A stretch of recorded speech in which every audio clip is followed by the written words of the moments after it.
you heard it. That's what it is.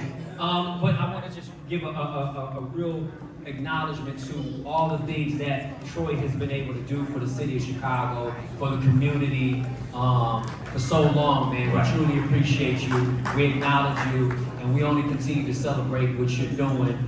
You're a trailblazer in so many different ways. He wears all the hats, you know. He does all the things and more. And so we're like, listen, man, allow other people, delegate a little bit. Allow us to come in and be supportive and helpful. And Portia being also a part of that connection. So thank you, sis. We appreciate you. Thank you, Portia. Happy to do it. Yes. Glad it worked out. Yes. Yes, okay, So let's get to it, y'all. Y'all having a good time so far? We appreciate y'all's patience. We appreciate y'all being a part of this entire film festival and the whole week and the weekend. We celebrating us, and this is what it's about. Networking, communicating, creatives coming together, finding a comprehensive way to make this ecosystem of what we do something that will be here forever, as much as we possibly can. So we thank you all. We're about the black excellence. You all are black excellence. And as I said in the movie Barbershop, we are Chi-Town's finest. Hey. All right, so speaking of Chi-Town's finest, my first question is taking us back out west. So I want to know from each of you, what elements of Chicago contributed to who you are and the success you have today? The hustle and the grind. When I say the hustle, I don't mean the street hustle, kinda. No, we come from the west side of Chicago. And the thing about it is we represent all of Chicago. I know when you're here from Chicago, you gotta say which side of the shot you from. You from out west, you from out south, north, whatever it may be. But we truly represent Chicago in itself. And I say the city of the Chicago, the spirit, the hardworking, that, you know, never give up attitude. You know, if you can make it here, you can make it anywhere. And the thing that we have always had in Chicago is the support of family and community. And that's the thing that we have always lived with and taken along our journey as we moved to Los Angeles, and we've been able to, you know, thrive and do things great in Los Angeles. We've always kept the spirit of the Chi in our hearts and our spirits. Yes. All right, so speaking of the move to LA, so you all made that transition in the 80s, and I'm curious to know, at the beginning and growing up in Hollywood, what was it like navigating the industry at that early start? Well, in terms of navigating, we were, of course, straight from the west side, so our parents was very conscious about making sure we don't fall into the trap. So the impression of LA is this beautiful metropolis of palm trees and stars. Man, we landed straight in the hood. No joke. And so one of the things that my mother and father was wanting to make sure is that, you know, they were a little active in the community that we were in. So our father put us in we wanted us to be productive, so he put us in a performing arts school. And at the time, it was a lot of coming of age actors and directors at the time that were there. You had Malcolm Jamal Warner, you had Ken Fields, you had Forrest Whitaker, you had so many people in the community. Don Cheadle, all these people were at this one location, and we just discovered that this was us, man. We connected to it. It was just natural. Lahmard and I were in a play. Malcolm was in that same play. After the play ended, Malcolm eventually got Cosby Show. And then the agent wanted someone to replace him. Was talking about Lahmard and myself. And long story short, when the agent wanted to represent one of us, my dad was like, "What about the other one?" He was like, "Yes, I want the two older ones." And then my dad was like, "Nah, you got to take all three." They didn't want it. And think about that. Little did they know. Yes. So He was in a play called Traveling Stars, and he Star Travelers. And he truly was a star that traveled. yeah. So it was a facade when we first got there, but navigating it for a length of time, it's like we were told from the day one, you got to run the marathon, not the sprint. This is a product of us running the marathon. And so you mentioned having an agent, and speaking of the marathon, I just wanted to know, what was the agency route like, and what lessons were learned? That's a great question. I think, coming into the business, the one thing is we were novice. We didn't know. We like Larron said, we had come, and it was a summer program, mind you, that we had done. And at the end of this program, we had agents talking about, hey, we want to represent you. And so at that point, we're like, okay, what we gonna do? Some more plays? We had no clue. We didn't think we wanted to do this. So again, it was a learning process. And we had the perfect person to kind of share their journey with us in the beginning. And her showing us certain talents within ourselves. And what I mean by that is, you have your agent representing you with different roles to go for. And sometimes I'm like, man, who wants to go play that? Or who wants to do that? And sometimes you may be reluctant, or for myself, but then you come to realize, listen, this will get you the next project, and who's working on the project may remember you and bring you for that project. So those things in the beginning was a little bit interesting to be a part of. Yeah, let me So Mark just gave the beautiful side. Yeah, let me give you the dark side, all right? So for me, being the eldest of the team and kind of being the first out there, you learn to do things that you typically won't do or you think you wouldn't do. I was an extra, all right? So people say, how do you start? You get around the industry. I just didn't pop in on a job. I literally was an extra. I started working on plays. I started doing anything that I could learn about the business. And a lot of that was like on set, And I got a small part. I brought Lahmard along. Like, yo, come with me. And we learned together. So that when the time had eventually come where we could kind of understand what happens, it's not one job that's gonna make you famous. Right. It really isn't. It's gonna be multiple jobs, and one leads to the next, and so forth. Very true. Jason, Jay, is that you out there? What up, man? I see you. What up, man? Hey, in the building. I saw y'all over there. I didn't want to interrupt the conversation. Come on, Will. Come on. Come on, Jason. Y'all give it up for young Jason Reed. What up, man? We'll get with you afterwards, bro. You stick around. Indeed. Love. Let's do that. So maybe you didn't want to interrupt the panel. By all means, interrupt the panel, Mr. Weaver. Yeah, no, it's that kind of vibe, you know what I mean? It's just good to see so many, familiar faces and people that we haven't seen in a while. Yes. It's beautiful that people are showing up. Yeah, and so speaking of everyone here, so a lot of people here are producers, writers, or aspiring to be. So my next question gets more into you all. Okay. So many people, how many people in the audience would say you struggle with building a team? Everybody, the biggest piece of advice is you should build a team, build your team, get your team stronger. Well, you already What born. is a team? What defines a team? Well, the people around you, the people working to contribute to the overall growth. The reason why he said they want to know from us, you said build a team, and I'm asking what type of team? It's a business team. Okay, yeah. Create a vision team. Okay. So sometimes, then I'll go back to the audience. We've all heard the piece of advice. You need the right people in your circle to build a good team, right? All right, and so how many of us have built a team? We built multiple teams. And how many of us, it didn't work? Some of those teams didn't work. So I'm curious for you all. You all are sort of just born into a team.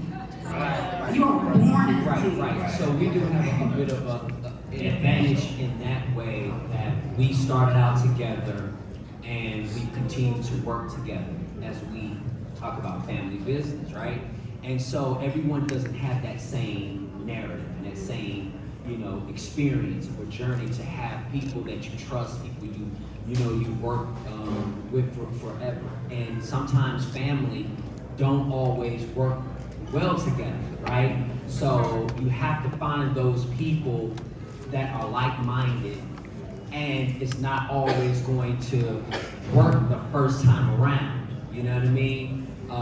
We still find ways to balance each other and how we work, you know, and we can kind of break down sort of how we work together in supporting each other individually and the collective. So in terms of those teams, it really is important for you to have those people who are around you, because the support system above all is most important in our industry. We need those people who can be there when the time really gets tough.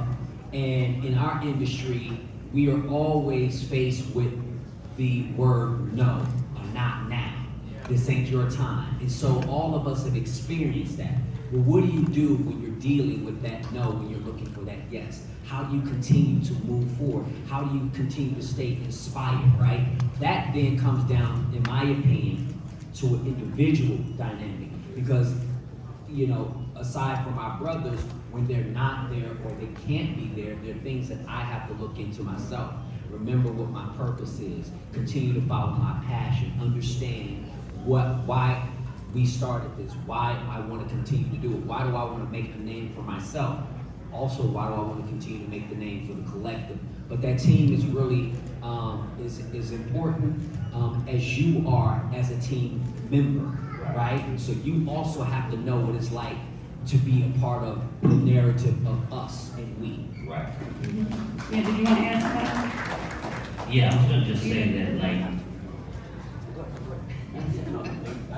no, I know, I was just gonna say, you know, we're very fortunate to have the opportunity to work together.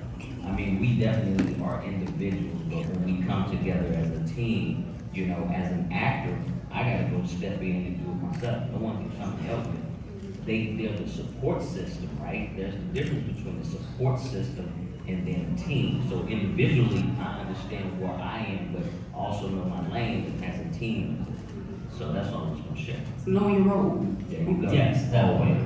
Okay, so Larenz, you just pointed out, like, sometimes families don't always get along. So I'm just curious, between the three of you, what is your Yeah, they used to pick on me. Yeah, they used to. That's not true. He used to pick. They used to pick on I me. used to take care. No, I'm kidding. No. So, like, how do you all handle conflict resolution between the three of you? Do you all, I don't know, put on gloves? That's a good question. Not at all. The amazing thing is, it's democracy. Two outvote one. That's the truth. That's serious. And a lot of times, I get outvoted. And I say that You don't because get out. I mean, you. Not true. LaRon, explain how we all kind of work together. Yeah, right. LaRon doesn't get outvoted. LaRon is really the magician behind the curtain. He's the one that does all the business. He handles it, so he knows all the things that's happening before they even hit the table, because he's already dealing with the business side of stuff. So he doesn't get outvoted. I don't get outvoted, but I have to be able to be persuasive to say, hey man, you may want to do this, and then when the two of them, I gotta kind of keep them separate so that I can get somebody to say yeah. Because when they say, when they collaborate, oh, it's a wrap. It's a wrap. Okay, so you just, like, the pros and cons, get a neutral take on it. Truth of the matter is, it is a democracy. We do vote on whether it is something that we want to do or don't want to do. So I'll just briefly tell you how things work with us as a company. So we have an entertainment company where we, you know, come up with ideas. We have a creative, you know, we have a creative team. We work with other creatives to try to, you know, tell stories that we believe in, Right. Stories that we feel that matter. And that is sort of like we all kind of share in that space. But there's a huge side to the entertainment industry, and it's the business. Because as Lahmard always points out, it's 95%, you know, business. The rest is the creative, and what we do as creators and artists. And at some point, you know, we were all acting. Ron then, you know, took his college degree, went to UCLA, graduated, and, you know, he was studying theater and writing. And it made a lot of sense for one of us to start getting behind the scenes, because our father would always say, man, I hear you all sort of complain, or you don't complain. You point out that the material that you're getting as young black men you don't feel is authentic, it's not true, doesn't seem right, and we would just felt helpless and powerless. And so he would always say, well, why don't you write your own thing? Ron went to school for writing. Why don't you start writing your own story? Powers in the pen. Why don't you start writing your own thing? And so Ron really took off in that space.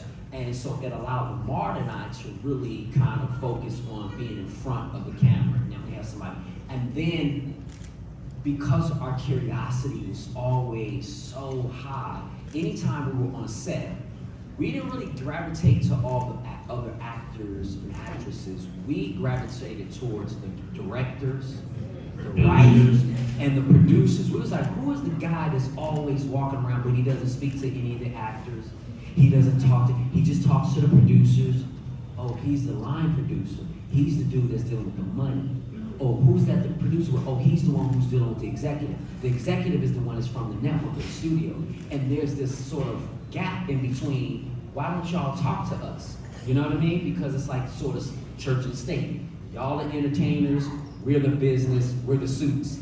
And we wanted to know more about what they did, right? And so that's when we began to sort of force these relationships with these executives and start talking and just simply asking questions, right? Because our curiosity, why not, you know? Right. And Larron has a really great way of communicating and befriending people. And so a lot of our industry executives are friends of ours through Larron. Just his relationship, he's just really good with fostering relationships. Moral of the story, we're the church, he's the state, he's the suit. That's how it works. That's how it works. And the truth of the matter is that while being on the set with these individuals, my brothers, they were, killing it in front of the camera, and I felt like it was just one of those things that, so that they didn't have to be bothered with the business side of things, that they can focus on the one thing that they were there to do. So it's easier to have me there and deal with whatever nonsense, because on set, if you've been on set, there's always some drama that disturbs the talent from focusing on what it is, their job, to be excellent in front of the camera. And I felt like if I could kind of be the buffer between that these dudes can be incredible when they hit that mark. Ooh, speaking of drama. So, Speaking of drama, Let's talk about some so drama. you talked about protecting one another, and you talked about potential drama arising. When I think about it, y'all, we don't never see no negative news. You are actually very Knock on wood. very clean. Knock on wood, yes.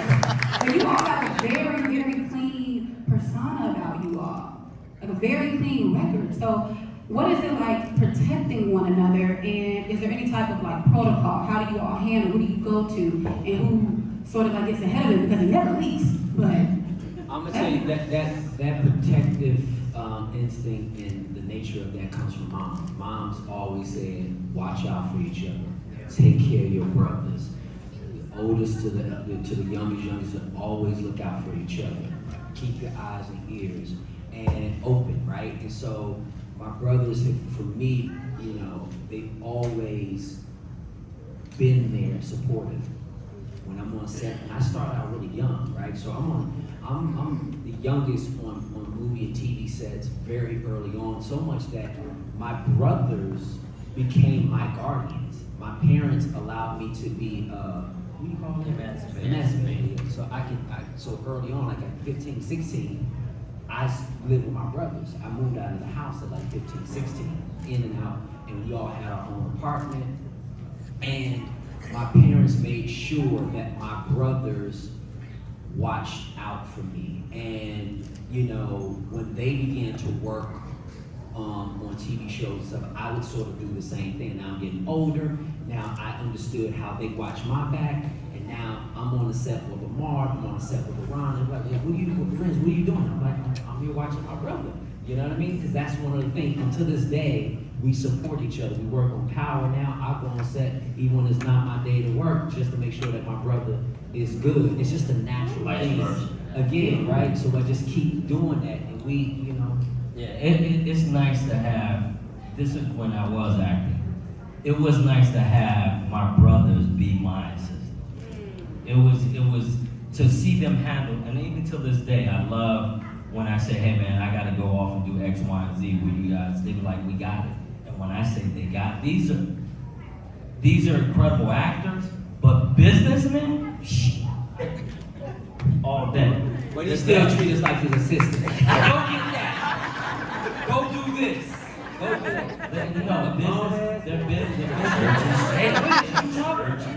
business acumen is beyond what people could imagine, and it makes my life easier. When I have a tough decision to make, we were doing a movie that Lahmard starred in with Kyla Pratt for BET Showtime, and Larenz, I was like, man, they giving me hell over at BET. He literally pulled me to the side and said, listen, you write the story that you want to produce and leave it at that.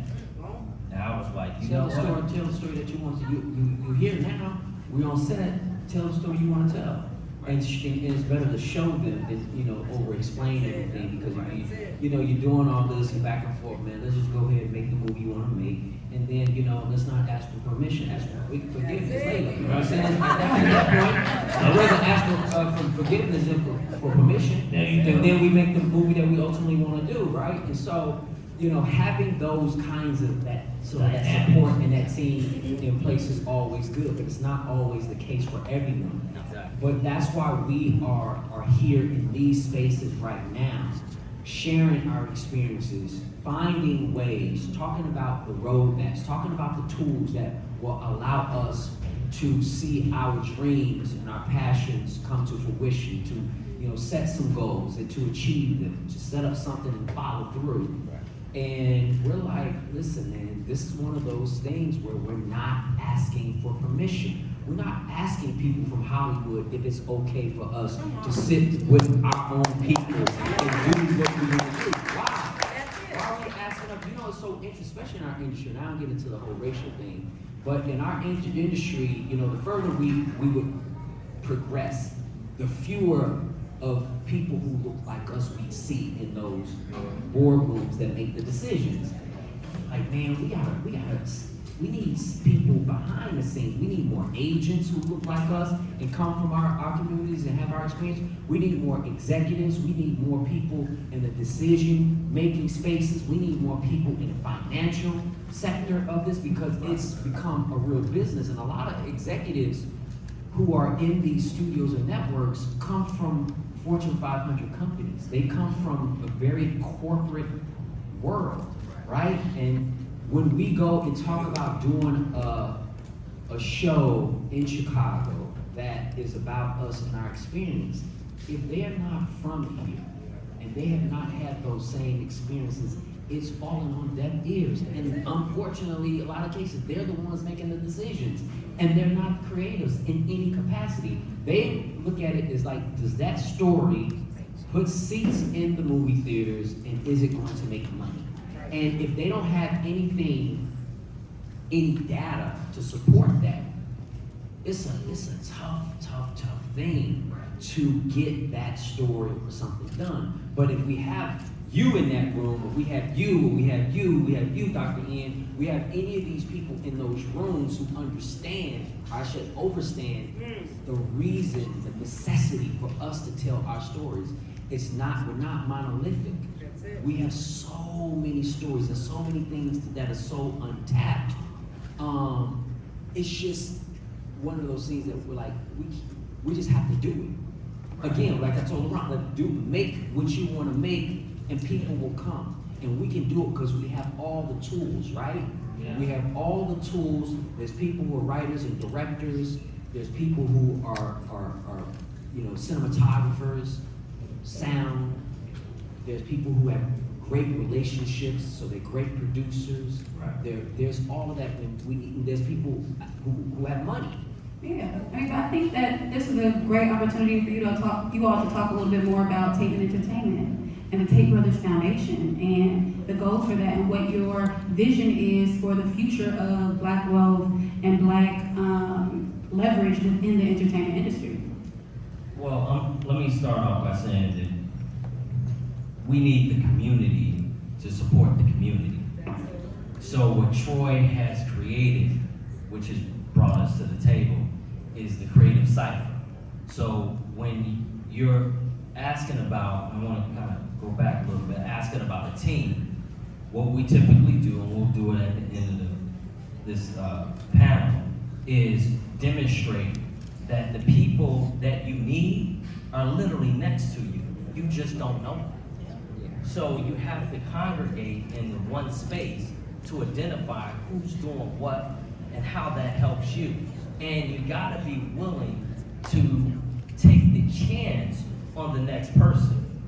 Because this is all trial and error, and it is subjective.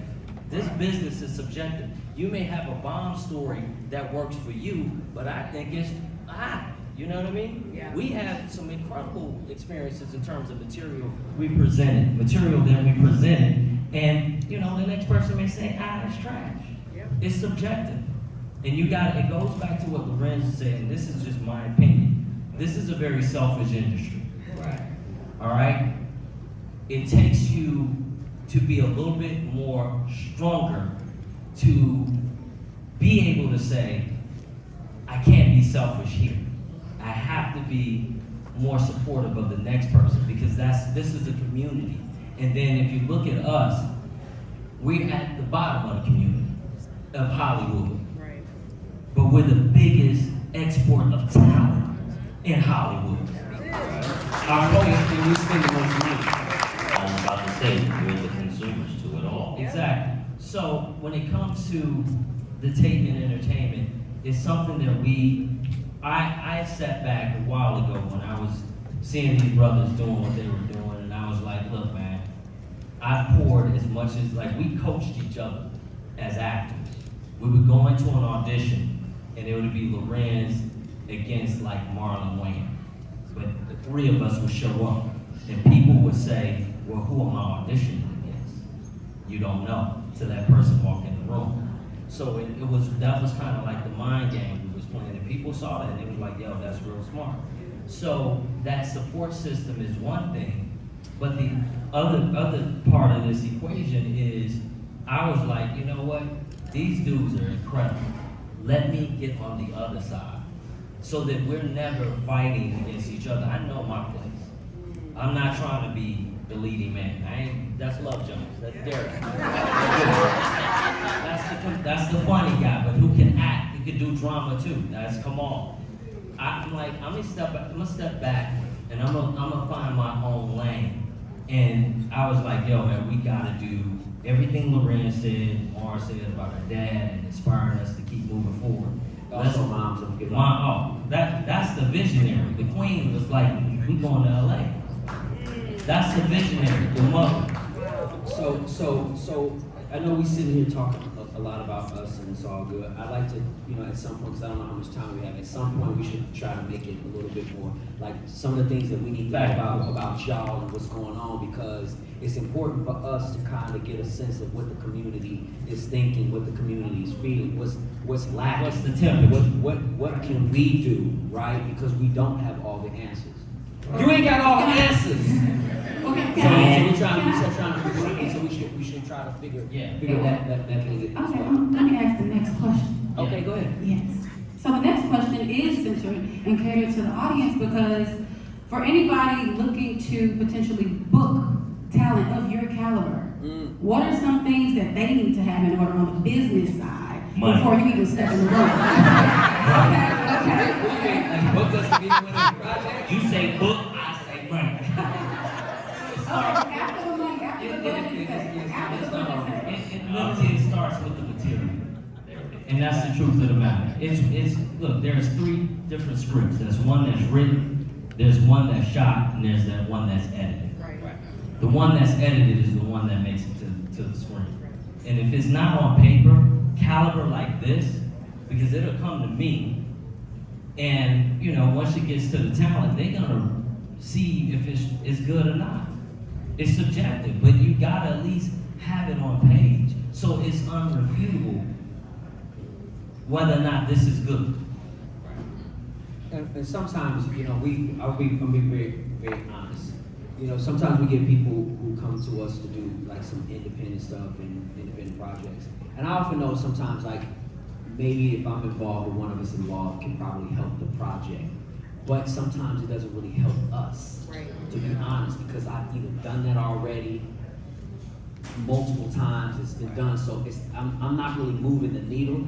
And if I continue to do that for every situation, then I'm in a string of projects that I'm more helping them than the material or the project is helping myself out. You know what I mean? So it kind of has to have a two, and everybody feels that, and rightfully so, that their project is the one. Right. This is about to make you Larenz, I'm telling you, man. Tate, this is the one that's gonna take you. You're about to be on your Denzel, like it's about to be. And I'm like, yeah, I've heard that for a long time.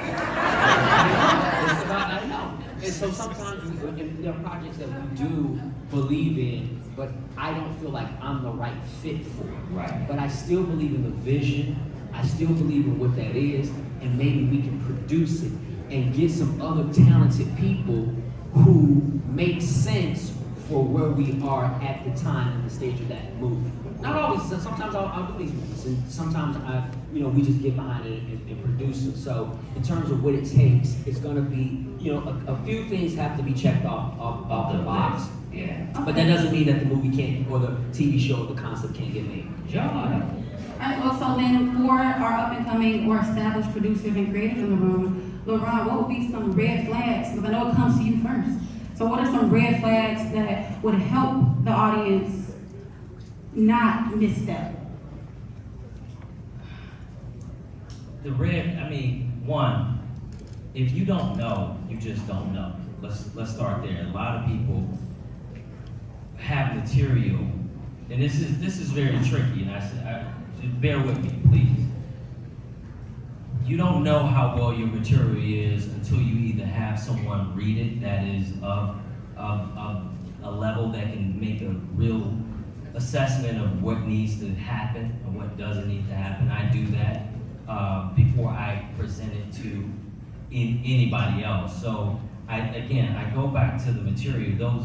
The misstep is believing, and I had to learn this, and this was what Keenan Ivory told me. The words on the paper is not your baby. It don't breathe.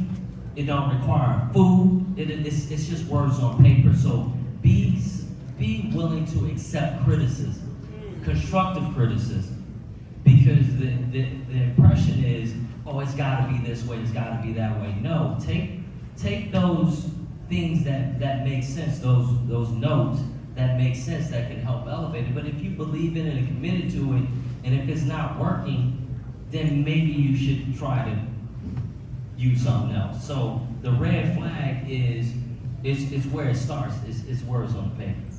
Can I add to that? So, for instance, like he said, there's projects that people have, yet they don't. They like he said, oh man, I got this great script. I want to get to the best talent that I know or that I'm thinking. And then you waste so much time in that dream versus the reality is this. In today's era, whatever your film that you wrote, go shoot a short film. Go shoot a 3-minute segment and see if the words and the chemistry of what you've written makes sense. You may have to go get some people who are just theater actors in the neighborhood or at a college and say, hey, I'm gonna post this and I'm gonna get these actors, I'm gonna find the people, and I'm gonna shoot it on my phone. iPhones make it very easy if you don't know. The guy that did the new Fresh Prince, he didn't ask them, he did a different spin on the Fresh Prince. He shot it independently and he presented it, and it got that traction. Issa Rae started out on YouTube too. So you don't have to wait on attaining a celebrity to get your creative expression on. Back in the day, that's what we had to wait on. I had to wait. I'm trying to do a movie with Bill Duke. Never happened. I just want a quick question. Who's all actors in here? Just so we can kind of know where the direction of the conversation goes. Because I know we're talking about a lot of who's all actors? Okay, put your hands down. Who's all writers? Barry, I know, I'm about to ask about cinematographers. Cinematographer, anybody that's in cinematography, anybody that's a director. Director, people, okay, Anybody? sound. Yeah. Let's do that, sound. And the reason why I'm asking is, we'll do an exercise momentarily, but I just wanted to kind of see who's in the room. Yeah. Or what this, is there anybody who has aspirations to be a producer, who has great people skills, who kind of do things and connect as a producer, there's producers? Okay, got that. And so there's an array of people who know how to do lighting. Has anybody gone to school for any of this stuff? Does anybody has any formal training in any of the things that you raise your hand in? Okay, so you all have formal training. So here's here's the exercise. So all of the actors, just stand up really quickly, and the actresses, look around at all the actors in the room. Look at y'all. Okay, so y'all are the group of the network of thespians. Y'all are the actors in the room. That's the talent. Okay, that's it. Sit down. Where are all the writers? Stand up. Writers, look at each other. These are collaborators. Now all the writers, do y'all raise your hand? Actors, stay, keep your hands up. Actors, put your hands up. Writers, look at the actors. These are your actors for your material in this room. Yeah. Okay, sit down. Or now the directors, stand up. Filmmakers, directors. So that's a combination of y'all. So all the writers, keep your hands up. Directors, these are the people who are going to write the stuff and the things, the material, to tell the stories that you want to shoot if you're not already writing them yourselves. All right, sit down. Producers, stand up. Producers, you know what your job is. You have relationships. You know how to put things. You have to find the people who are the lighting and the sound, the camera operators, all the camera operators and lighting, and anybody in the crew. Stand up, anybody in the crew. Barry, where were you at? I was pointing some things out to you, and I mentioned your name about the cinematographers, and you wasn't around. Okay, I know it doesn't. We have it's a weird thing. We have a father-daughter type of relationship, even though it's crazy. But yes, So she's worked with us on a documentary that we shot in Chicago. That's Barry. Y'all say what's up to Barry. And she's amazing. And she's also a professor, and she does things over at DePaul. Yes. So yes, at DePaul University. So now we got some people in the crew. We got crew members, we got sound. Y'all can sit down. Y'all can all sit down. So in this room is the network of people. Right. This is the ecosystem right here. So when you say, we gotta wrap up. I know when you say, well, how do we do this and how do we start and who do we talk to? You turn to each other. Everybody has a camera. This is a camera right here. These things shoot well. These things shoot movies. They can shoot movies. They have great quality sound. We can make our own stories. There's more than 20 of us in here. We can come up with 10 amazing stories. Exactly. There's 10 directors in here. There's 10 writers. There's 20 plus actors and actresses in this room. There's people in wardrobe. It's all here. And because of the way technology has worked itself, you don't need a whole lot of money to shoot a concept or idea, like Larron pointed out. Someone shot a presentation. Lamar says you have an idea, go shoot it. Don't ask for permission. Right. We have to start looking at each other. We have to be self-sufficient. Yeah. That's the only way we can really make a difference, where it doesn't take a whole lot of money. We don't have to worry if Hollywood is gonna come in and say, okay, and validate what we're doing. We don't have to do that. Stop looking to other people to validate us. We validate ourselves. Right? It's real.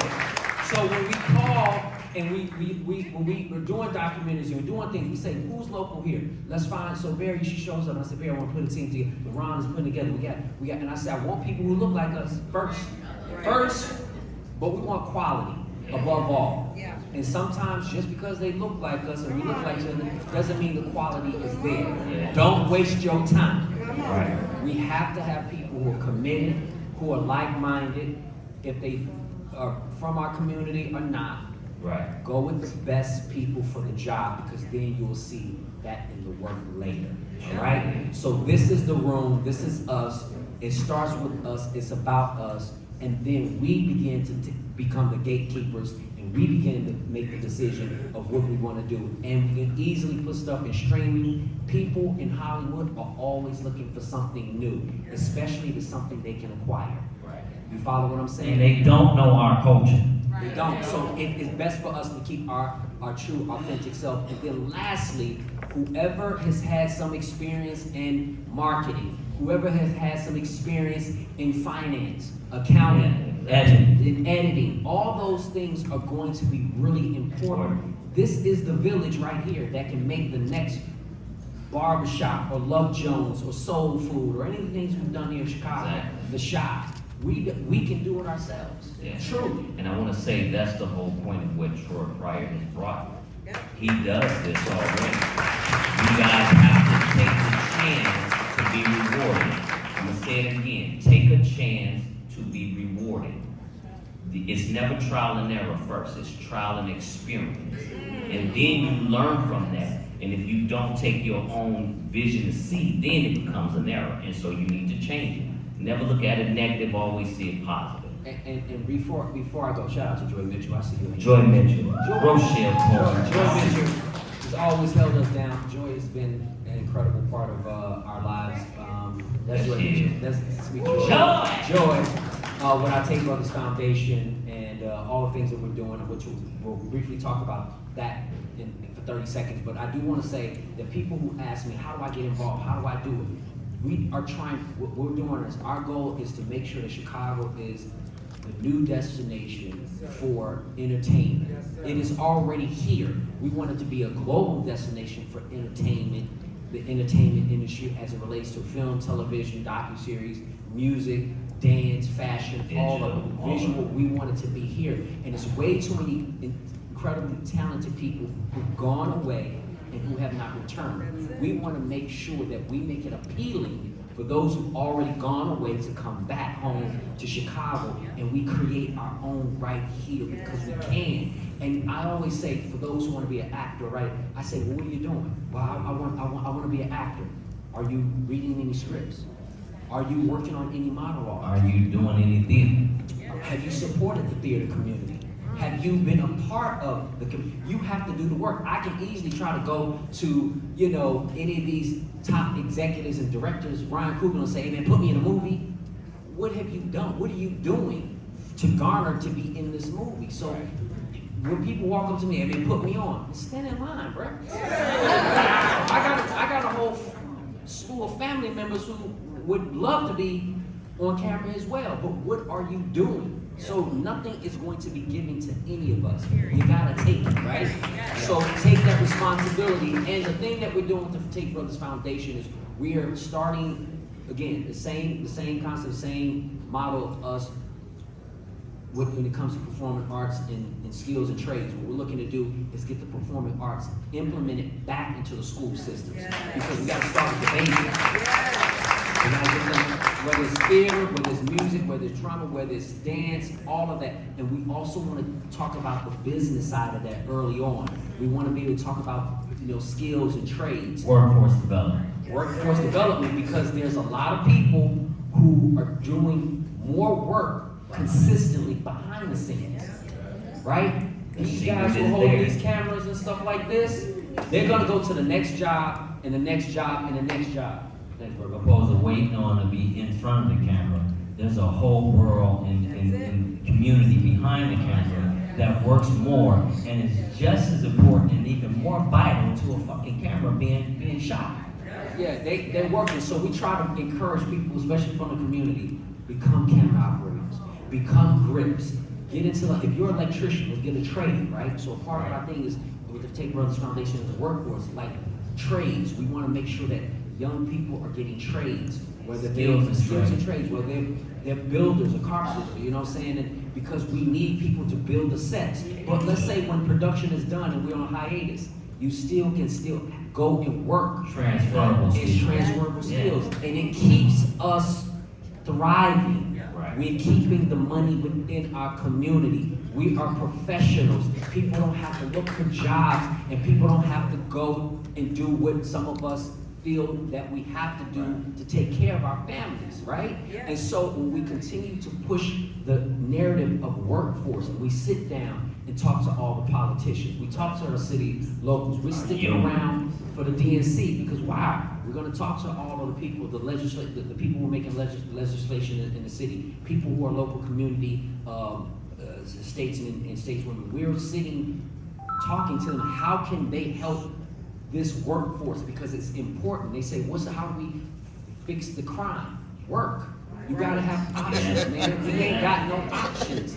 But when we continue to talk about options here and not outsourcing everything, that's what's going to happen, right? So everybody's not going to go to college, but they can get a trade, and they can build this set. They can build this stuff. They can make sure that this computer. Yeah. That's what we need, and people who look like us, right? And when they set up all these stuff, who puts these grids together? Exactly. Who's running the electric in this building? Who does the Who sound? does that? Yeah. Is it us?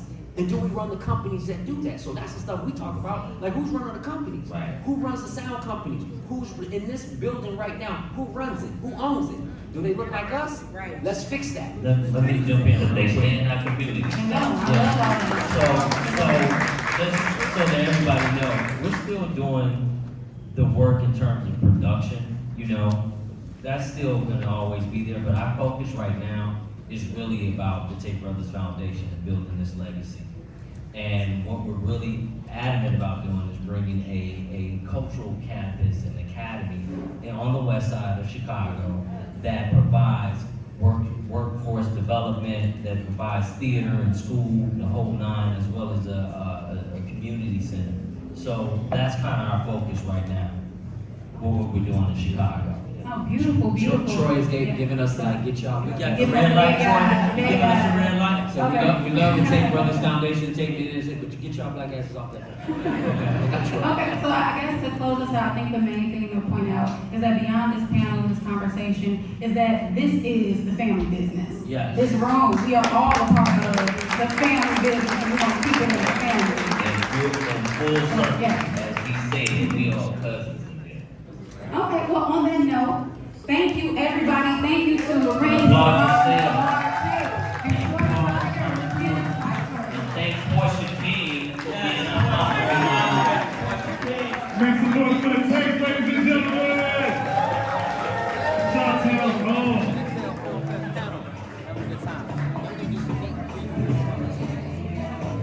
Get these young pictures real quick, get these pictures. Let me go back to my seat.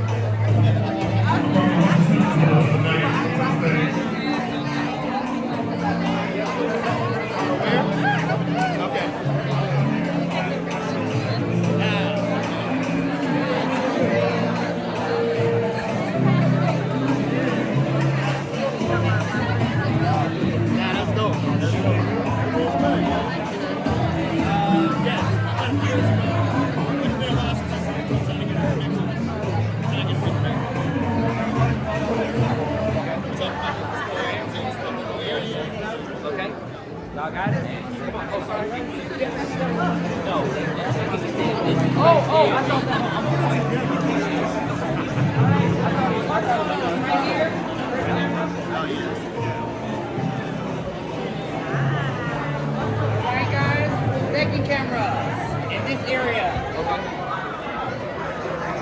Yes, child, please. Okay, Amber. Alright, photos. Right? Over here? Right in the middle? That's a great one. Right here in the middle, guys.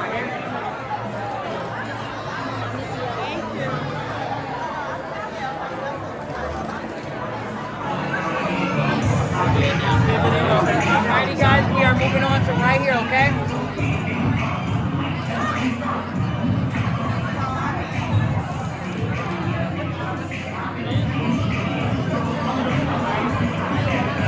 Alrighty guys, one more. This camera right here, okay guys?